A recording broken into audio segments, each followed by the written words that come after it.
Railway శాఖ పనులంటే చాలా స్ట్రాంగ్‌గా ఉంటాయంటారు. అట్లాంటిది రైల్వే కాంట్రాక్టర్లు గూడా తప్పుదారి పడుతున్నారా? తప్పు పని చేస్తున్నారా?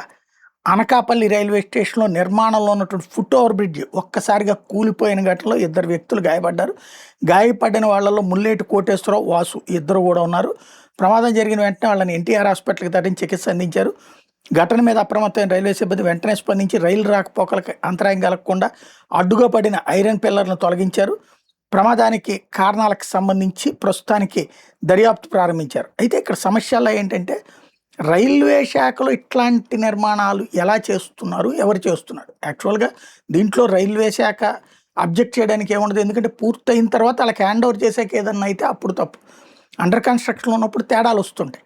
కానీ రన్నింగ్‌లో ఉన్న స్టేషన్‌లో తేడాలు రాకూడదు. చాలా జాగ్రత్తగుండాలి. కాబట్టి ఎక్కడ ఏం జరిగిందో తేలాలి.